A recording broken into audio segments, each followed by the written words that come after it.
l'article, vous allez comprendre. Plutôt que d'augmenter les impôts et réduire les dépenses, il existe un autre moyen de redresser les finances publiques, vendre quelques tonnes d'or qui se trouvent dans les caves de la Banque de France. Allons-y. Aujourd'hui, au moment où on parle, cet or est valorisé à 254,6 milliards d'euros. Rien qu'au mois de septembre, il a gagné 10% de valeur. Donc, presque 25 milliards en un mois. Alors, la vente, on nous dit, elle n'est pas impossible, elle n'est pas prohibée. Je vais vous citer extrait. C'est des ballons d'essai, ça. Hein. Je cite.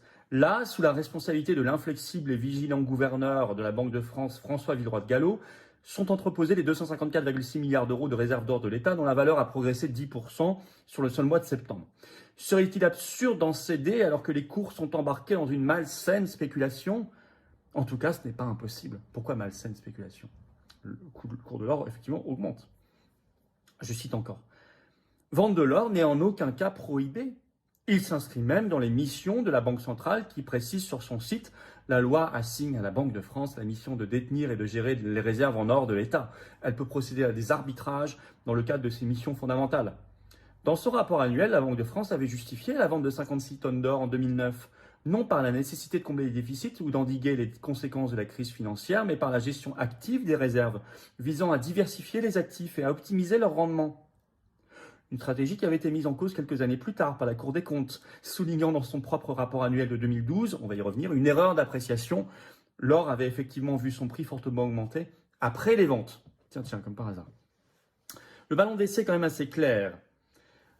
Pourquoi les banques centrales ont de l'or? Parce que c'est une réserve de valeur stable.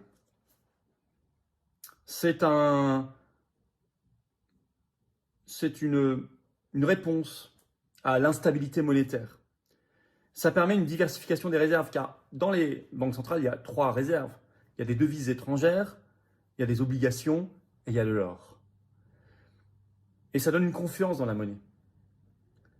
Plus vous avez d'or, plus on estime que votre monnaie est gagée sur quelque chose. On a confiance. C'était l'héritage de l'étalon or qui a existé pendant longtemps.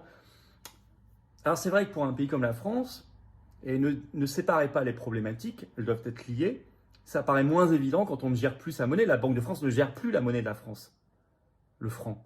C'est la Banque Centrale Européenne qui gère l'euro, la monnaie unique.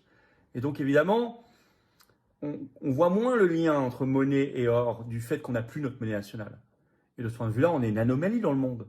Il n'y a même pas 5% des pays dans le monde qui n'ont pas leur monnaie nationale. On en fait partie.